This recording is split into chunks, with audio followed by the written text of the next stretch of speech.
because of my Wi-Fi. There you go. We're live. Okay. Hey everyone. Hello. Really happy to be live. Do you want to start us off with an intro, if anyone needs it, to you and your books? Yeah, I'm Mike Craven. I'll start again. I'm the multi-award-winning Sunday Times best-selling Mike Craven, author of the Washington Post series, the Ben Koenig series, the Avison Fluke series, the upcoming James Bond and the Secret Academy series, and another book that I can't yet talk about series. Must be nice being able to introduce yourself as a multi-award-winning.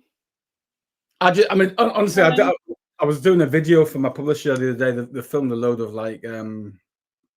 things for supermarkets and various things. We spent the whole day filming, and she kept on saying, "Look, just say the multi-award," and I kept on forgetting, and we kept on having to stop, and I kept to remind myself to say multi-award winning Sunday Times best-selling kind of thing. So it's become a bit of a thing now, and I do it for a bit of a joke at the start of events. Last few events I've done, I've introduced myself and then stopped halfway through and then went through this big spiel. The launch in Carlisle, I had about a 5-minute thing when I was just going through it. Sunday Times best-selling, Netflix deal, translated into 30 languages. I was even boring myself towards the end, to be honest. I know we're here to do the final vow, but I'm interested about the James Bond and the Secret Academy series. Yeah, it's out next June. It's a middle grade book, so that's ages 8 to 12. I didn't really have middle grade when I was at school. It was first school, middle school, and high school. So I had to ask, what does middle grade mean? And it's a weird age range because an 8-year-old isn't the same as a 12-year-old. It's quite a 4-year. I mean, the children are developing quite fast in those 4 years. So I'm kind of aiming more towards the 12-year-old child, I suspect. So there'll be a fair bit of inappropriate humor in there. Well, there is. I'll finish the first draft. I think I'll probably finish this Friday, to be honest.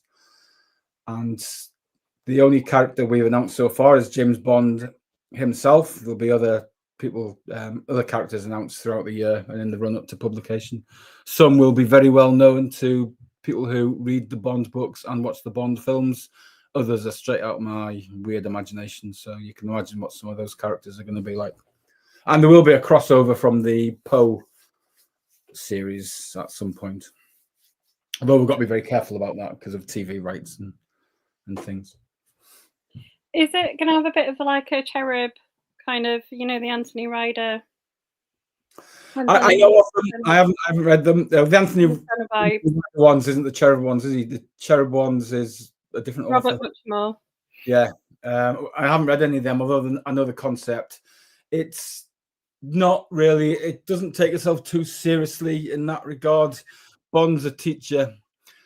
When I was initially approached, they wanted me to, or their initial idea was that Bond was now retired and teaching, but I've kind of said it would be more interesting if his license to kill has been revoked and he's there on what you think is a punishment posting. So he's pretty much the same age as he is in the books, and he's a perennial 35 in the books. So it is a kind of boarding school kind of book rather than a send out children to do things because children aren't suspected, which I think is the concept of the Cherub series, in that nobody suspects children, so they go out and spy for things. So this is very much them training to be, the brief said trained to be the next lot of 00 agents, but obviously they're also trained to join Q Branch and all the various parts of the Bondiverse that we all know and most of us love. Not everyone does, but I mean, I'll hopefully put a dent in that. And I was approached, and it was around about the same time that the reports had been issued about the reading for pleasure is at its lowest level for about 20 years in children. So it was kind of thing. I thought I'll do it. It's I've got the time to do it. I've got the capacity at the minute, so it's something I can do. And I don't just want to be another children's author. I'm going to kind of try and rip up the playbook and just have a bit of fun with it, and then. A bit like I did with the Post series, actually. There's not that many people. I mean, there's one obvious one, J.D. Kirk, but there's not that many people actually using humor in crime books the way that me and Barry use humor. So I want to kind of do the same with the children's books as well. I want to be a bit of a change agent if at all possible. And if I can get just one kid reading who wasn't reading before, then that's a good thing. Yeah, I'm down for getting kids reading. It's a good mission to be on.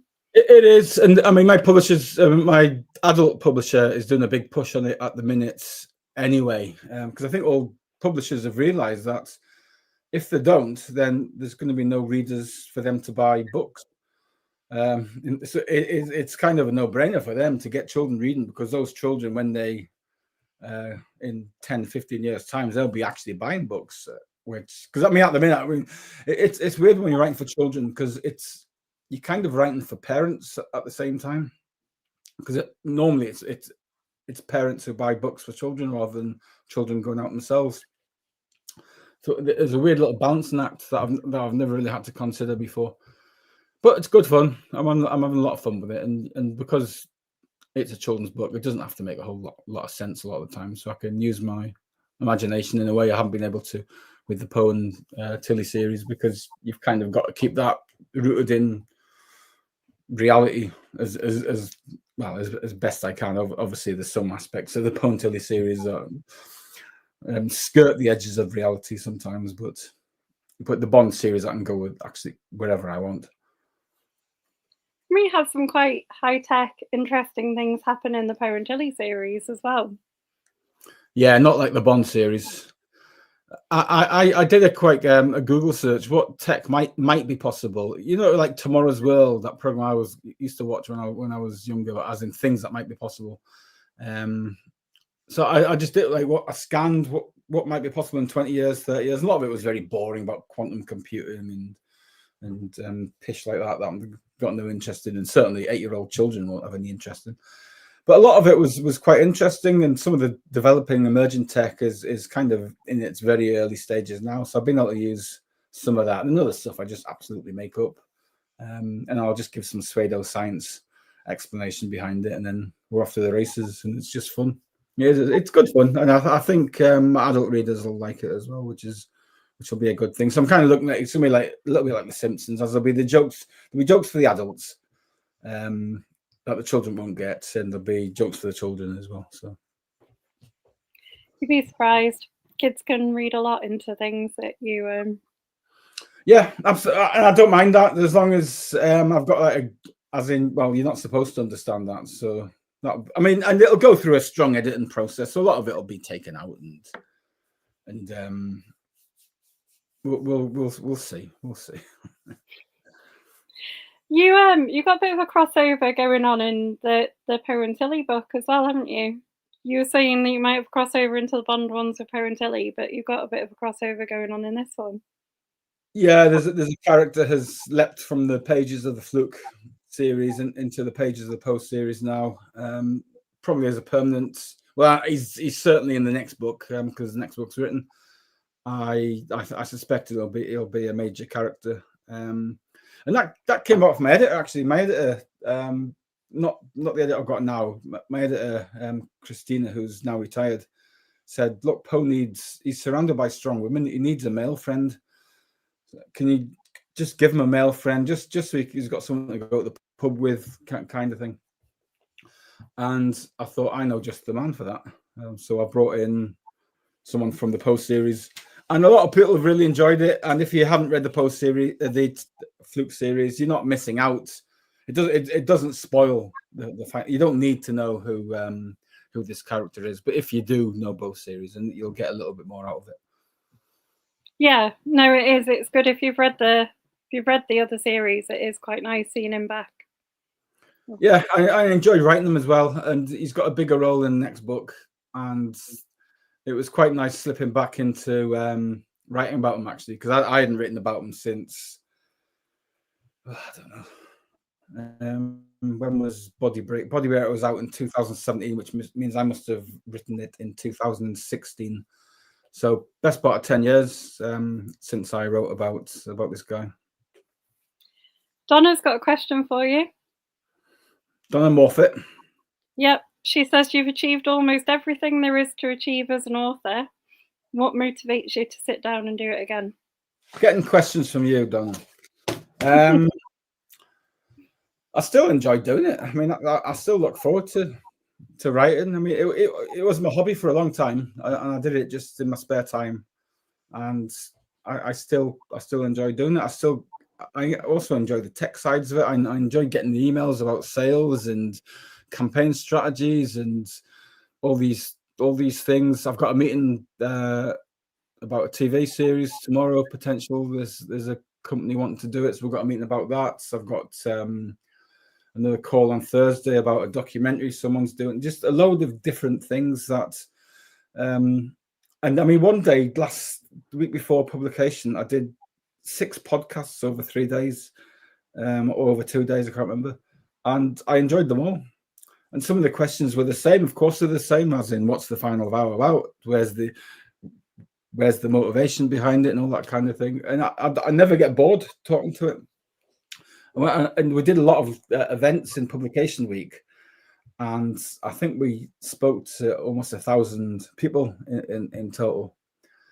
And a lot of them stayed behind to get the book signed, and I chatted with every single one. It was fun. I enjoy chatting to readers because I'm a reader as well. And if people are reading my books, and all the better, particularly if they're buying them, which a lot of people did, because obviously we listed in the Times at number 4. It would have been number 3 actually, but there's one of those romantasy subscription boxes had just dropped 10,000 in one go, 10,086 or something like that, which means 86 people bought it properly, and 10,000 people just got it sent through the post and didn't have a clue what they're getting.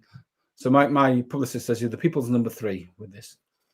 And the 2 people ahead of me actually were sold in the supermarkets, whereas Little Brown don't sell their hardbacks in the supermarkets because they don't discount hardbacks beyond a certain thing. So you don't find Little Brown books in supermarkets. So we had the best part of 3,000 sales, organic 3,000, best part of 3,000, 2,880 or something like that it was.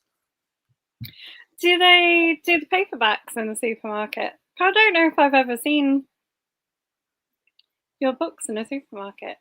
Yeah, the paperbacks are in. Every paperback's been in since the Curator, I think.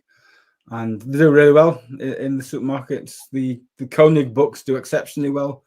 So I've got 2 different kind of like the Venn diagram of my readers. It's not a circle. It's kind of a little bit separated, and the connecting bit, the intersection, isn't as big as you would expect. So a lot of my Koenig readers don't read Poe and vice versa. And a lot of my Koenig readers buy their books at the airport and in supermarkets and things like that.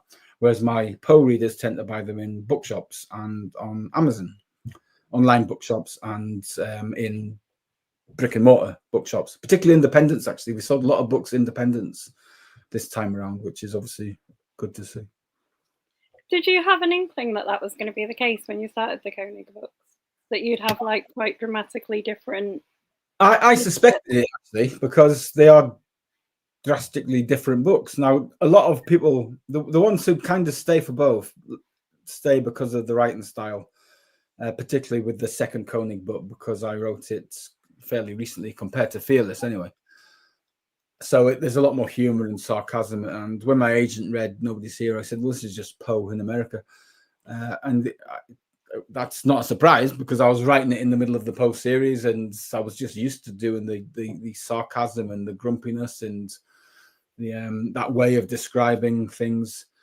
But I always thought, yeah, these are still 2 different books. One's a proper action thriller, a lot of violence in it, quite graphic violence, and the Poe series isn't. The Poe series is a lot more cerebral. Sorry, there's a lot more thinking. You need to be on your toes with the Poe books, because there's a lot of things dropped in all the way through that if you're not paying attention, you can quite easily miss. So they are 2 different types of book completely. So didn't surprise me that I've got 2 different types of readers. I've got a book coming out. Actually, I don't know when it's out. It's written, it's edited, but I don't know what the schedule is like, which I think it'll probably bridge the gap between the two series. Actually, it sort of sits in the middle. It's part thriller, but part mystery and stuff. So I think that might bridge the gap. But I'm quite happy having two distinct readers.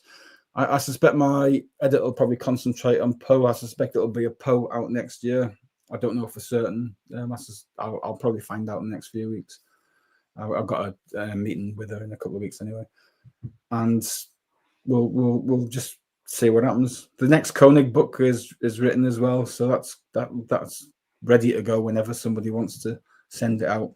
They'll only put one book out next year because the Bond book is going to steal a lot of energy from, and I mean press energy. I don't mean energy from me or anyone, because it's two different publishers. I mean, they can do their own thing, but there's only so many column inches a newspaper will devote to one author before they think, actually, we need to give someone else a go. So I suspect it'll be Bond's year next year, because that's the new big thing, and they're doing a big splash with it, and it'll be a national TV ad and things like that. So they're really they're going for it, because you only get to launch a series for the first time once. So they'll absolutely, and that's what happened to the Poe series actually, because the puppet show did really well, because it was launched as a debut, and then Black Summer didn't get the same marketing strategy because it wasn't a debut; it was a second in the series, and it wasn't until the curator that the series kind of started to take off. So Black Summer has always been like the black sheep of the series. It's also it's still got the lowest number of reviews on Amazon and stuff, which is kind of annoys me a little bit, because it's one of my favorites in the series. It's a really good one, Black Summer. Mm. Well, I think The Botanist is still my favorite in the series. Yeah, and it's odd actually. A lot of people have a lot of different books as their favorites. A lot of people come to me and said, "Oh, The Puppet Show's still my favorite because I love it when Poe met Tilly and all that kind of things." Black Summer is a lot of people's favorite. If you're more into thrillers, or you're more inclined to read thrillers as well, then a lot of people are like Dead Ground, because obviously there was a lot of there was a military element to that. The Mercy Chair is probably, if I had to choose one that was people's favorite, it would still be The Mercy Chair. Although people are enjoying the Final Vow. And it's one of those things, people say, "Oh, it's my favorite so far," but I think when the dust settles, they'll realize it's my favorite because it's the newest one and it's all fresh. When they actually sit down and look at the series as a whole, they'll be able to think more dispassionately about it, and just like, actually, yeah, I've really enjoyed the Final Vow, but if I'm going to rank them, and why wouldn't you rank books? Because I do. It sort of sits there, and everyone's list will be different, and that's absolutely fine. Because if I ranked my favorite books, it wouldn't be the same as the next person's. It wouldn't be the same as my wife's, I suspect. No, but that's the joy of reading, isn't it? Everyone likes something different. How much fun did you have getting in some of the kind of references to things like Tintin and stuff? To what, sorry? Chin Chin? Tintin. Isn't there a Tintin reference in like the Final Vow? There definitely is. I mean, this is the thing. I mean, I've written at least 2 books since the Final Vow. I don't remember the intricacies. The thing that I had to be reminded of was Uncle Bertie, because a lot of people are mentioning Uncle Bertie as like the breakout character, and will he be back and things like that, and he will be back. He is great, to be fair. But I don't remember the Tintin reference. I mean, if you say there is, then there absolutely will be. But some of my little throwaway comments from 3 years ago, I do have to be reminded of some of these. I'm sorry. I think you referred to Poe as the fictional captain from Tintin. Oh, right at the start, Captain. Is it Cap? I've got it here. Is it? Because there's a bit where Flynn goes to collect them on the boat, and what does she say?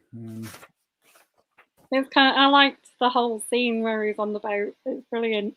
Yeah, it's what did she say?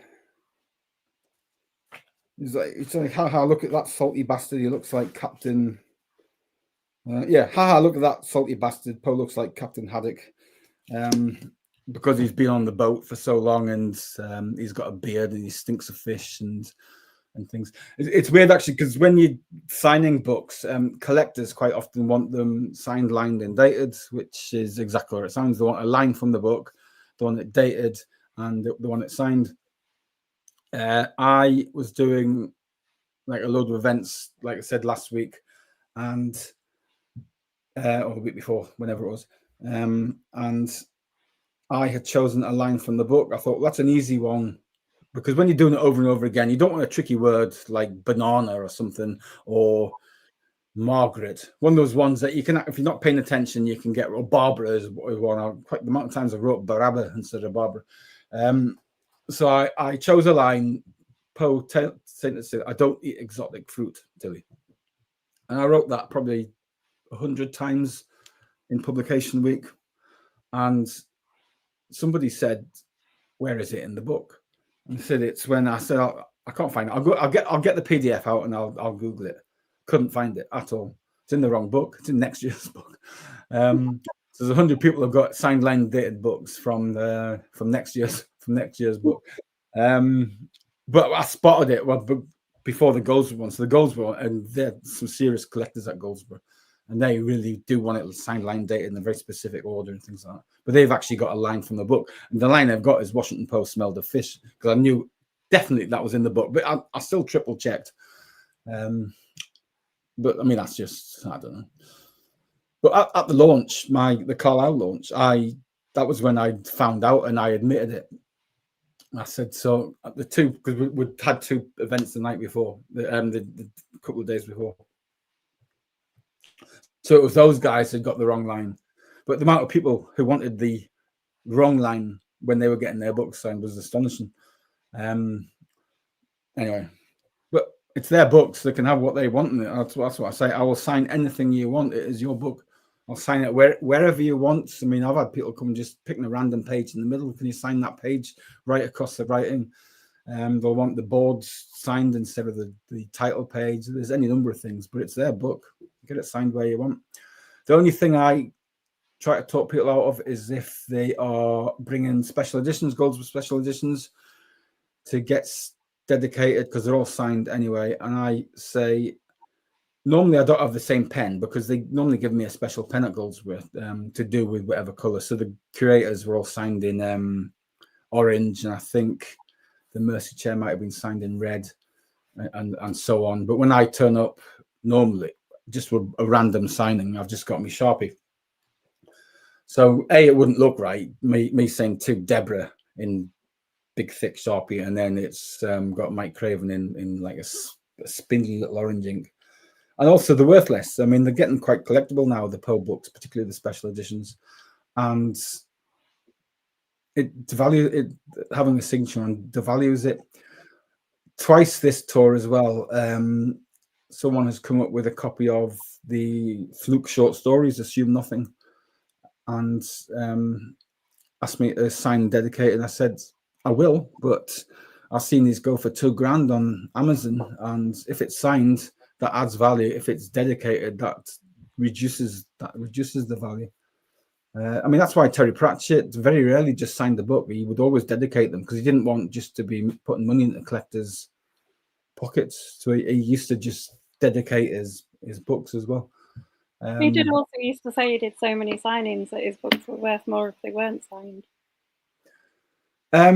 Because he would put to Baz or whatever, and he did that on purpose. You very rarely get a Terry Pratchett book that's just signed Terry Pratchett. It's funny actually, because a friend of mine there called John Langley, and he's an author, and he lives near me. And my favourite Pratchett book is Night Watch, but it's part of the Guards series, as you know. You're a big Pratchett fan, aren't you? But he said, I found a first edition Guards, and it was signed, and it was dedicated to Mike, and it was for sale. But he said it was quite a bit of money. So in the end, I didn't buy it. I couldn't get hold of it. I didn't want to take a risk that he said, no, I don't want it. I said, how much was it? Expecting to say like 10 grand or something. He said that it was 90 quid. I was like, you bastard. I would have paid 900 for the signed first edition to Mike of God's Gods. I would have just pretended I'd met Terry Pratchett. But anyway, I don't know what our question was there anyway. No, but we had a nice sojourn into. Have you got the classic version of Night Watch?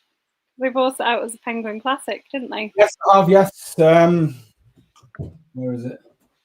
I've just got it. Actually, it's a bit rubbish. Actually, have you seen it? It's a bit. Yeah, I've got it. I'll tell you what I did get recently, which is lovely. Well, as a present for signing hundreds and hundreds of books, and because I never take a fee for doing local events, they gifted me this, which is a Bath press, and it's a hardback. There's no dust cover or anything. It's got a map inside. It's absolutely beautiful. And they only did the first 3 books. It's absolutely beautiful. And the Color Magic, which is obviously the first book. So I got that as a gift for signing a load of books and some chocolates, which was equally well appreciated. It's a good good gift. Catherine Taylor said that she thinks that she says she's never smiled so hard at the last 2 sentences of a book as she did at the final vow. Thank you for another brilliant read.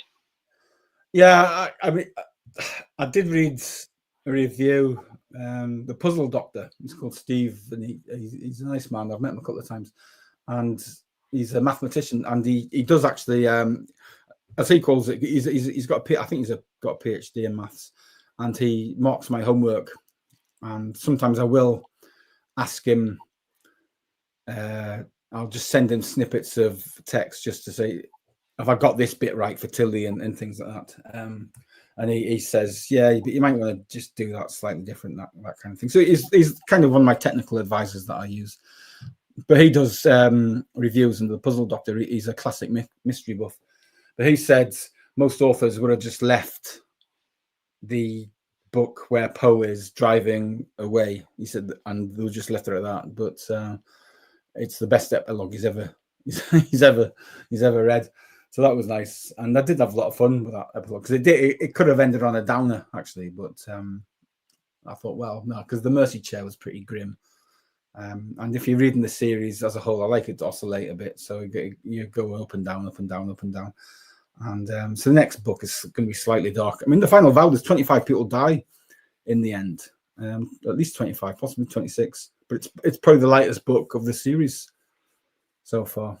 And the next book, I'm back into sort of more familiar tone. It's a bit darker, although it's Poe and Tilly's first case as private investigators. So obviously there's a bit of fun to be had where Poe gets up when he goes up against the police with no badge. So there's a lot of fun to be had there. My editor, she was like, "Oh, I'm not sure about this," and then she read it and she goes, "It's all right. Yeah. I get it now. I get why he wants to do it." And there was and we'll talk about it next year now, but there was a reason I wanted to do what I did, and I'll talk about it next year. I won't talk about it now because I should be talking about today's book now, obviously. But yeah, it's an interesting direction to take them as like investigators. Yeah, but it's also, I mean, when I look at the gold standard for crime books, for crime series, it's Harry Bosch. Michael Connelly's Harry Bosch, and Bosch was never in the same department for more than a couple of books at a time. He was in Robbery Homicide. He was in the Open Unsolved Case. He was in Back to Robbery Homicide. Then he was a private investigator. Then he was back in the police. Then he was on this weird little police force in the middle of Los Angeles itself. And then he was a private investigator again. Now he's retired, but working with Rene Ballard. So he kept on switching up, and I suspect he did it just depending on what type of case he wanted to do next. And that was my position in that. I'll just talk about it now. In that every case so far, you've been kind of thrust into the deep end. So the final vow is a good example. Poe doesn't join the investigation until there's 17 people dead. So you're right in the thick of a nasty crime. Whereas a lot of my favorite authors, particularly the private investigator ones, like Robert Crace, they start off with just it sounds like the most innocent case it could be. Usually it's a missing person because you trace out and then it just turns into something absolutely horrific. Kenzie and Gennaro, Dennis Lehane as well. The case doesn't seem that serious and it just escalates and escalates and escalates. So having Poe in at the start of a case, I thought would be quite an interesting thing. Just for him to work through as well, as in, well, this is a missing persons case. This is kind of beneath me, beneath my skills. I'm overqualified for this. And then he gets into it and he gets his head around it and he realizes that actually this case is a lot more than on the face surface of it. How many of the RPGs that you wrote into the book are real or made up? Well, Dungeons and Dragons is real, obviously. I used to play that when I was younger. I think all the others were made up because I think I was probably slightly negative. Well, I personally wasn't, obviously, because I like that kind of stuff. But Poe obviously has views on it, and then he realizes at the end he's been a bit of a dick to Tilly. So I thought, well, I don't want to get sued. Plus, I don't want to be mean to anyone who enjoys those kind of games. So I made them up, and I made the one that the villain played. I made that completely up as well. I had a bit of fun with it because you do. I mean, that's when you get to use your imagination. You can just sit down, have half a day, right? I'm going to invent a few tabletop role-playing games, and then I'm going to invent names for them, and I'm going to have a little bit of an idea of what those games are about. That bit might not make it in the book ultimately, but I'll know what it's about, kind of thing. And I enjoyed that convention. It is one of the set pieces that I was looking forward to write for a few reasons, and it kind of cemented the book in a way. It was one of the anchor points. It was one of the key points that they go there, then the investigation sort of leaps on because of the things that they discover there. So it was an important scene for the plot, but it was also a fun scene to write, and also introduced the character from the other series. He'd been in it before, but it wasn't until that point in the book that you realised readers of the Fluke series will have known who he was, and then towards the end he gets introduced. I think he's in it 3 times altogether. Did you go to the Games Expo as research? I didn't know, but I have been past them in Vegas, so I kind of do know the way that people dress and the way they're very excited, and I also did a lot of research on the misogyny in that world, but both the online gaming community and the tabletop gaming community, and it's pretty horrific actually. So I thought, well, if I can highlight that, I was going to say if I can fix that, because obviously I can't fix it, I can't fix anything, but if I can highlight that to my readers through the medium of Poe and Tilly, and Poe not really understanding and Tilly explaining all this, so she kind of opens Poe's eyes to this kind of thing, and then there's a very practical example of this misogyny towards the end of that scene, and it's I think it's the first violent scene in the book, actually, the first that you see, actually, because everyone else it's kind of after the fact, isn't it? Yeah. It surprised me actually, because I as someone who goes to Comic Cons a lot, it's not something I've ever experienced. There's a lot of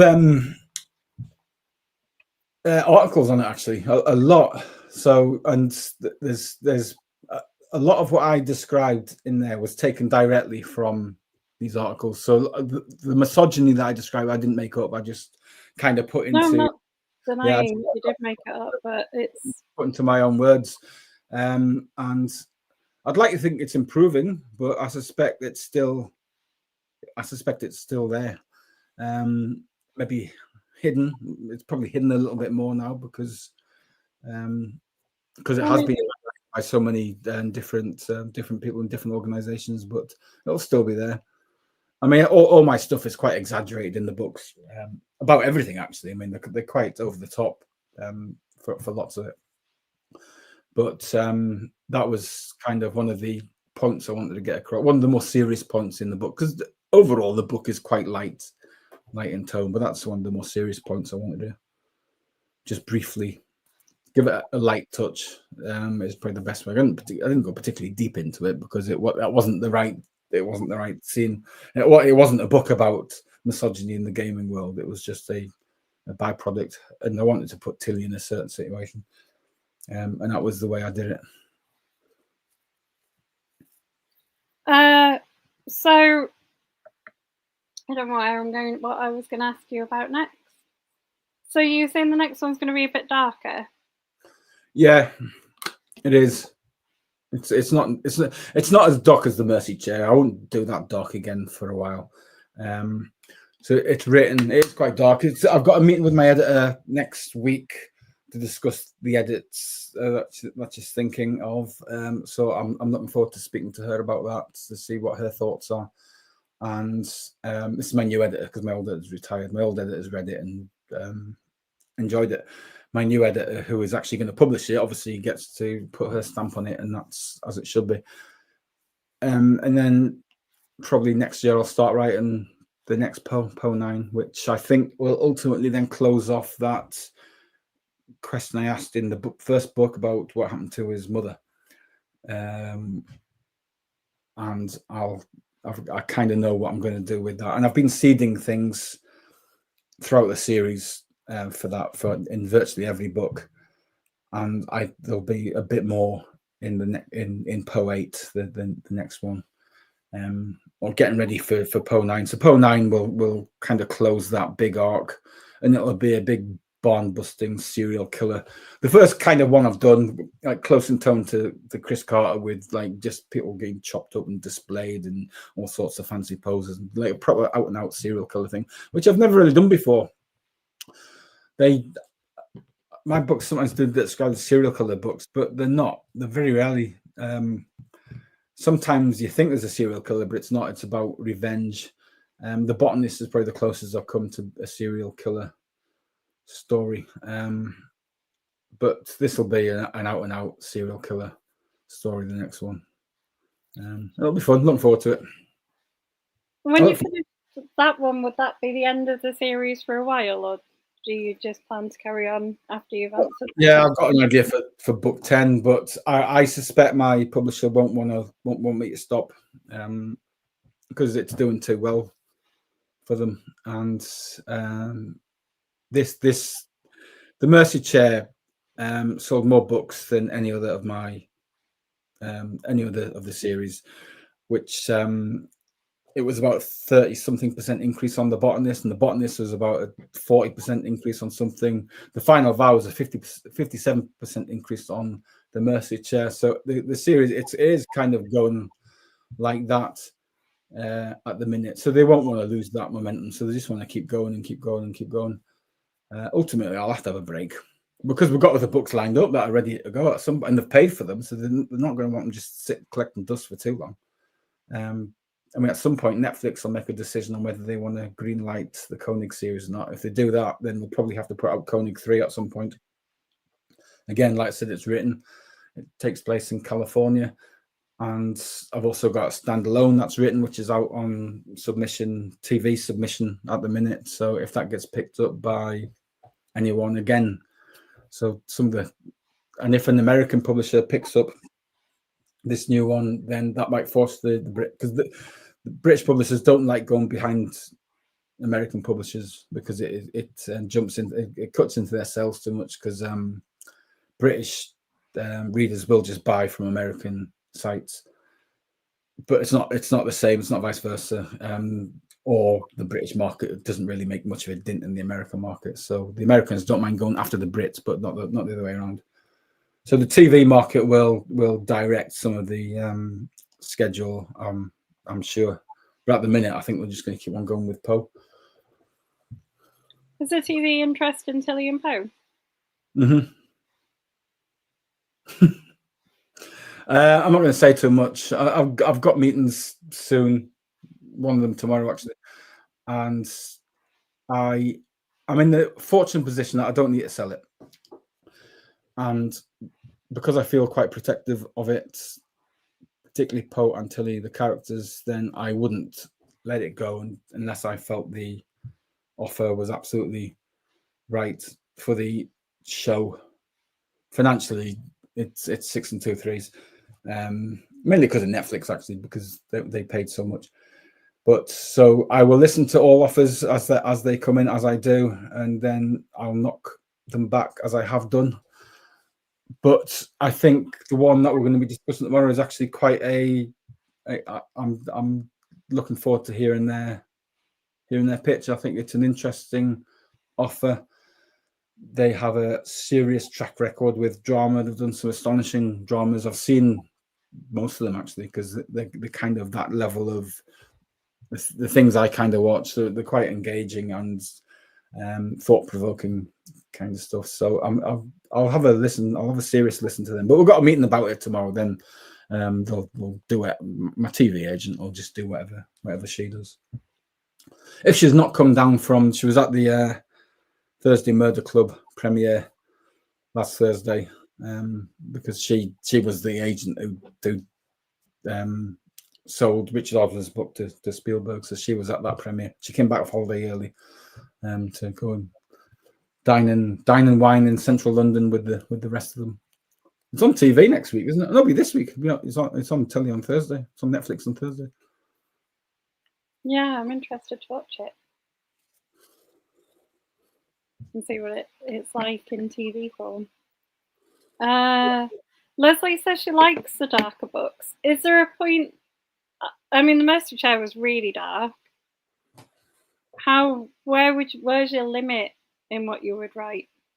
Is there a limit?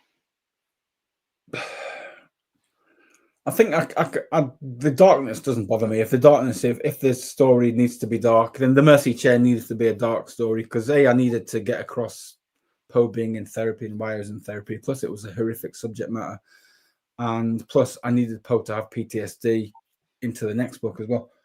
So it naturally led to a dark book, and The Final Vow was naturally a light book, and I kept it purposely light anyway. But it was always going to be a light book. I will go dark again if the story needs it. The only thing I wouldn't write about is a spree killer, because we had one in Cumbria, and that would just feel a bit too exploitative.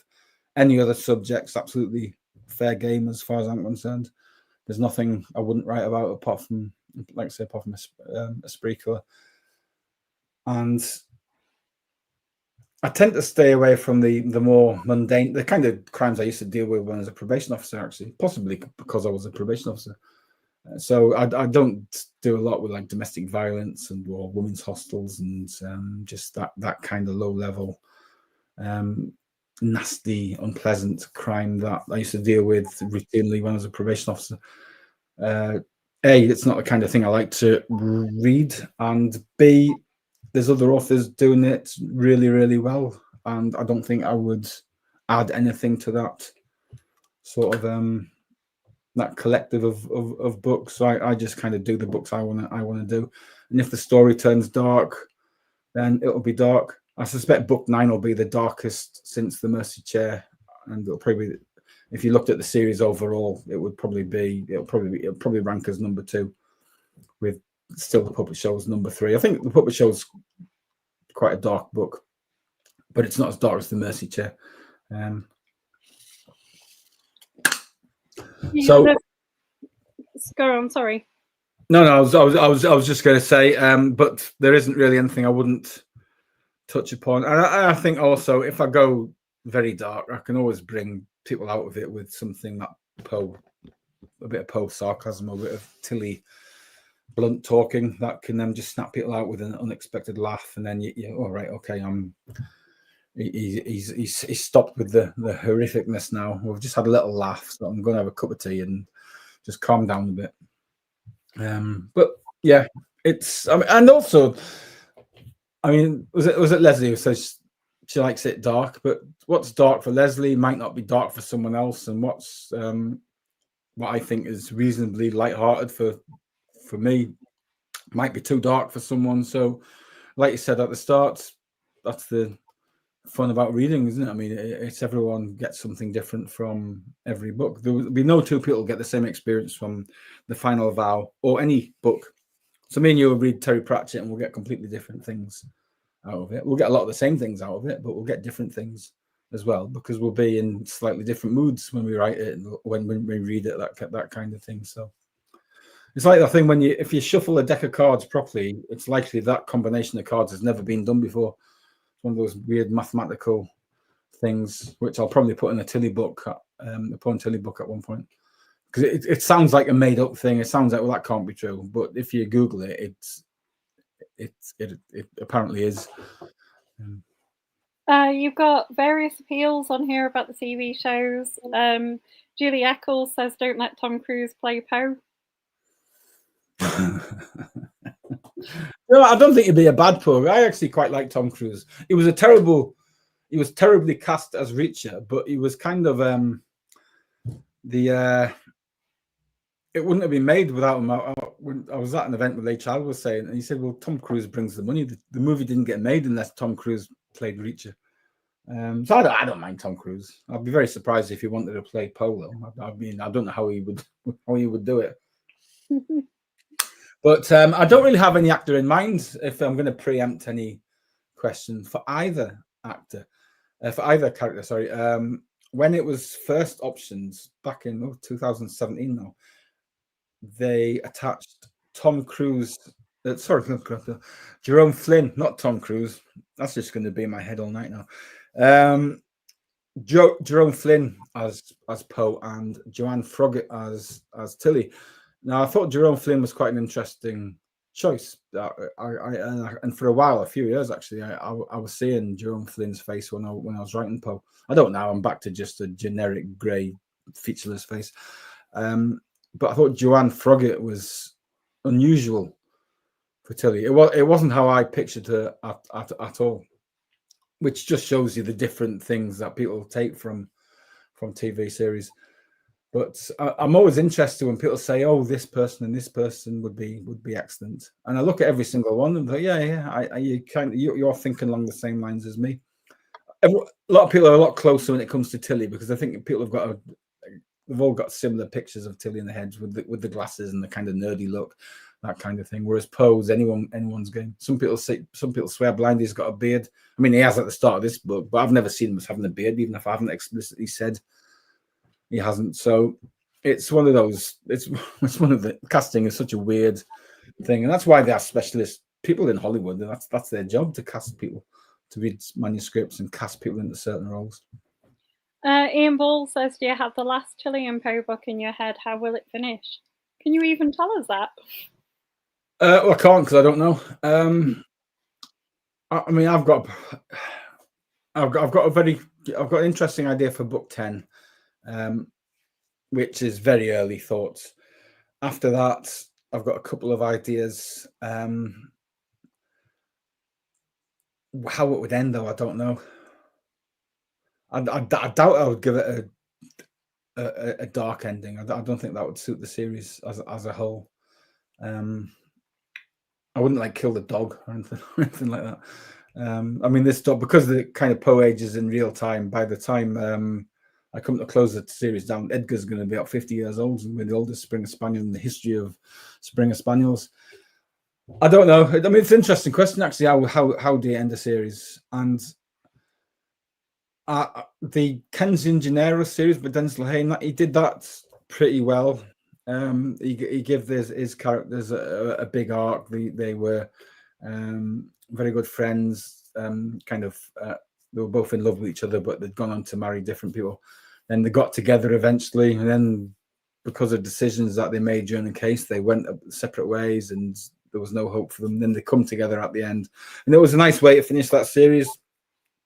And also, because of the way it ended, you knew there wasn't going to be any further books in it. And I think that's the kind of the trick when it comes to end the series. You've got to end it in such a way that readers know that's the end of the series. So, but I also don't want to do that by killing Poe off or killing Tilly off or something like that, because I don't think that would suit the end of the series. So how I would end the series without killing them off, but so that people know it's the end, I don't know. I think I could just announce my death.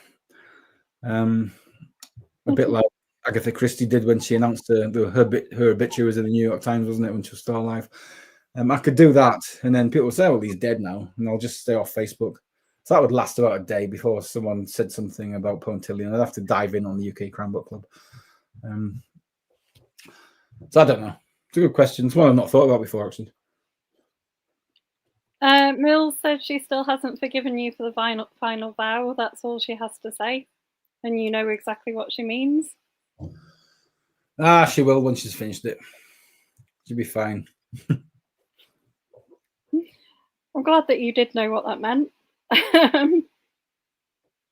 Leslie pictures Abby from NCIS for Tilly. Yeah, I mean, to be honest, I kind of pictured Abby for Estelle Doyle to a certain degree, although Estelle's a lot darker. She's not as because Abby's quite chirpy in NCIS. But that kind of look, yeah, I can absolutely see it. The look, I mean, she's a bit more goth. I mean, Tilly's not. I think Tilly thinks goths are a bit stupid. As well, she doesn't really subscribe to any kind of subculture when it comes to looks. She just gets dressed with a minimum of fuss. But yeah, and Abby is a really fun character in NCIS. Actually, I haven't seen her for a bit. I assume she's not in it anymore. I wouldn't know. And Mills says she's finished the final vow. All right. We'll tell her to DM me because I'm not quite sure. Again, this could be something because I haven't read it since I finished it, and I finished it at least a couple of years ago. So she might have to DM me what she means. If it slipped my mind, I apologize. Fair enough. In particular, there was a lot of people killed in the book. Well, not a lot, but there was a few people killed in the book who volunteered to be killed in the book, which was weird. I put a post out, I don't know, within about an hour. I got 450 volunteers, and also a lot of wives volunteering husbands. Weirdly enough, which was a lot of fun. That tells you something, doesn't it? So there are people in this book who are members of this club who were shot in the head. So that was purely, and quite frankly, I mean, going back through the book, I mean, Karen Royal Cross in the botanist. I needed a racist character for the botanist to kill. She was, me, and let me be the racist character. And I was like, all right, are you sure? And I give her a big thank you in the back of the book, just to and I said, well, she is not like that really. But the amount of people who want to be killed in books is quite weird. Yeah, I can see that. Oh, I mean, I wouldn't volunteer my husband for any bad reason, but he'd probably be a good target for a shooter because he's quite tall. Be an easy one to hit. I don't know. Tall people would be quite difficult. I mean, one of the things that I didn't really have to research that much was snipers and sniper rifles, because I was in the army and I used to work with sniper rifles quite a lot. So ideally, you want the target to be the same height as the target you have been practicing on. So the victim, ideally, if you've been setting your target 5.5 foot up a tree, that's the ideal victim you want. So you don't have to think about and adjust your sights too much. So if your husband was in the sniper sights, he might actually just end up getting hit in the back of the neck instead of the back of the head, which would probably hurt a bit. Yeah. We won't volunteer him then. What have you read recently and really enjoyed? My book of the year so far is still Pagans by James Alistair Henry. And it was out, I think, actually, I don't know when it was out. It's been out quite recently. It's still only out in hardback. And a friend of mine, I was out in Newcastle one night. We were going to go to a gig. And he was just talking about this book. He said, you need to read it. I said, honestly, I've got so much reading on. People are sending me books left, right, and centre. I've got Michael Connolly's backed up. I've got other books that I need to get to. He said, just read it. I said, well, what's it about? And he told us, and he said, it's a alternate history book, and it goes way back. So like Thomas Harris, the other one, Robert Harris wrote Fatherland, which imagined what happened if the Nazis didn't lose the war and America and Germany had fought themselves to a stalemate. Really interesting book. One of my favorite books, actually. This book imagines what the UK would look like if the Norman conquest hadn't happened. So going like back centuries. And it's a vastly different place. And the Saxons are in charge, and the Celts are in Scotland, and the Picts are in what we would call Wales now. Europe is a caliphate. It's very, very peaceful. America hasn't been touched. They've just been left to the Native Americans. And there's all sorts of lovely things going on. And the blurb is 100 gods, 2 cops, 1 murder kind of thing, because there's so many, and they sell war paint in supermarkets, and everyone's expected to get certain tattoos and war axes, and human sacrifices are illegal but not really frowned upon. I mean, it's you're not supposed to do it, and it's still murder, but you get more of a kind of like 5 years in prison for doing human sacrifices. All these kind of, it's an astonishing book, but at the heart it is also a crime book. And it's very clever, and it's also a clash of cultures, 2 cultures that you don't know. There's a Pict cop comes into the Saxon world, so the Picts are sort of like the ruffians. It's an impoverished country, and they're coming over into the much richer Saxon world, and they team up. So it's like an odd couple thing, teaming up to solve the murder of this political leader. It's a really, really good book. It's very, very funny as well, and it's very, very clever. And that is the book I've been recommending all year. And I've done a lot of like newspaper articles actually, and I've been consistent all the way through. People should read that book. And it's with a weird little independent press I've never heard of. Sorry, not weird. It's with an independent press I hadn't heard of, called the Moonflower Press, I think. And when I finished it, I wrote to them and I said, "This is a brilliant book. Honestly, if you want a blurb from me," because there's no blurbs on the book, it kind of was just put out. So I sent them a blurb, and they've used it, and we're very grateful. And then the author got in touch with me, and he's not he's a debut author, but he's a screenwriter by trade, and he's a seriously skilled man. But yeah, Pagans, James Alison Henry, everyone should buy it. I'll add it to the list. No, it's good. You should get one here actually, because I think he'd be a really interesting guy to talk to. Because he's got a fascinating life story anyway, the way that or work history that he goes through, and this is his debut book. It'll be out in paperback at some point. And the first thing I asked when he got in touch with me was, "Tell me this is the start of a trilogy or a quadrilogy or whatever." And he said, "It's the start of a trilogy." He's writing the second one now, so I was very pleased about that. It's nice when you can go and do that as well. I mean, I sort of see you do that quite often, champion other people's books. Yeah, I get sent a lot of books. I don't have time to read them all. I won't blur books I haven't read. And I've been lucky enough to read some good ones this year. I read Steph McGovern's. I really enjoyed it. I read Steve Cavanaugh's. Really enjoyed that, obviously, because obviously Steve's a fantastic author. I've just read a book by I used to know as Liz Mundy, because she was published under Liz Mundy. She was a crime author with the same publisher as me, and then she changed the name to Eleanor Ray, and she started to write what's called Uplit, I think. Is it Uplit? Uplifting fiction, anyway. And it's kind of it's a fairly niche, this genre, but it's basically supposed to make you feel good at the end of the book, and they're quite often quirky characters put into, so nothing terrible is happening to anyone. It's like it's just life happening to people.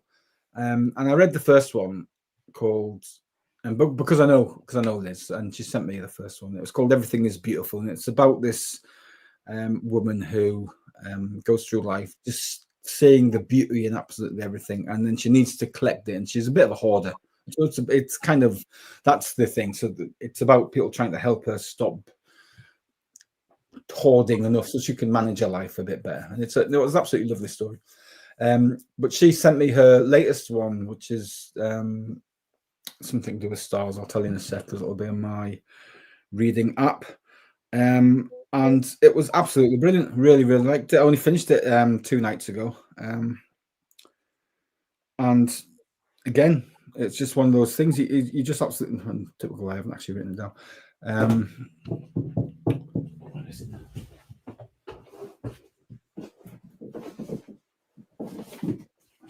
There it is. Yeah, See the Stars. Excellent book, and it's not a crime book. There's no crimes in it. There's every now and then there's a kind of someone being unpleasant or something like that. But it's a really, really good book. Really enjoyed it. I did an event with JD Kirk recently and called Book Off, where it's a chat about your books really, but at the end you get to speak for 3 minutes about a book that you want to champion. So I did Night Watch by Terry Pratchett, and he did a book called Horror Movie by Paul Tremblay. So I'm reading that at the minute because he made it sound so good that I thought, yeah, I'm going to have a go at that. And because, all right, I'm an author, but I'm also mainly a reader. So if someone convinces me to buy a book, then I'll buy a book. And that's exactly what happened with Pagans. It was just some guy in a pub, a very good friend of mine, and he convinced me to buy it. So I bought it, and it's one of the best books I've read for a long time.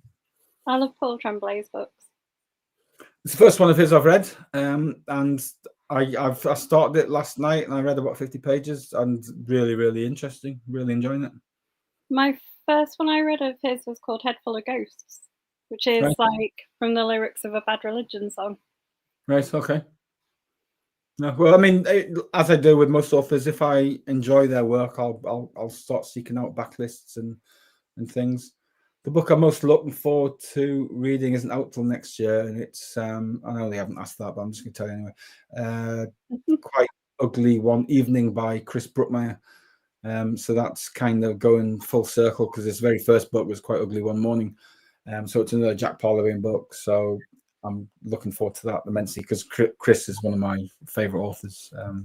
And he writes, I mean, he uses humor very, very carefully and cleverly. He's an insanely brilliant writer anyway. So I'm looking forward to that a lot.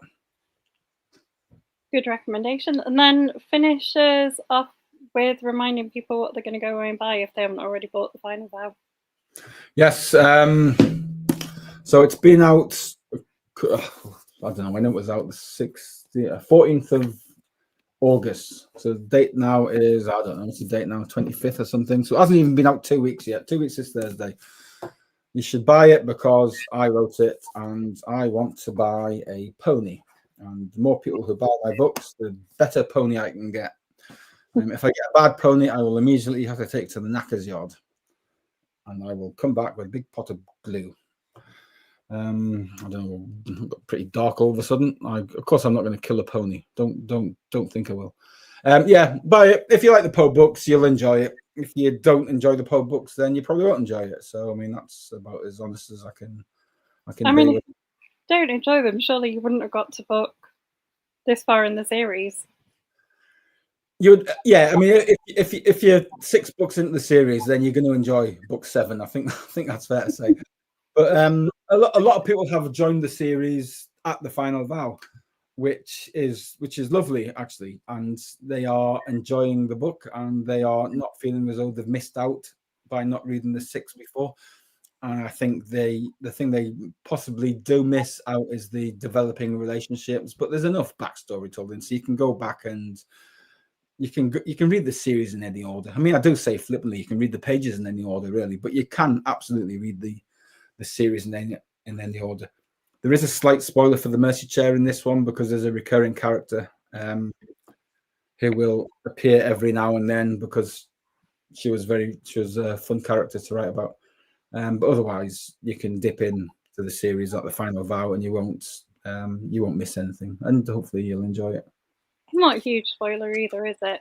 Like, well, it is a spoiler, but I think it's fine. I had a long discussion with my editor. I said I don't know how to write her without it being a spoiler, and we kind of tried a few different ways of writing it, and it just wasn't working. So in the end, I just wrote it the way I wanted to write it, and then we just put a little thing at the front of the book saying there is a minor spoiler in this. So if you absolutely don't want to, then read the Mercy Chair first. Most people have read the Mercy Chair, but there will be people who are coming into. Well, I know there are people coming into it first because they've messaged me to say this is the first one. I've now bought the first 6 kind of thing. And then all that's left to say is thanks so much for joining us. My pleasure. It was my favourite interview. Yeah, UK Crime Book Club. I've been with you guys for yonks now. Annoying the shit out of all of you, no doubt. We love it, and you're welcome anytime. Right. Well, thank you, Caroline. Very generous host as always. And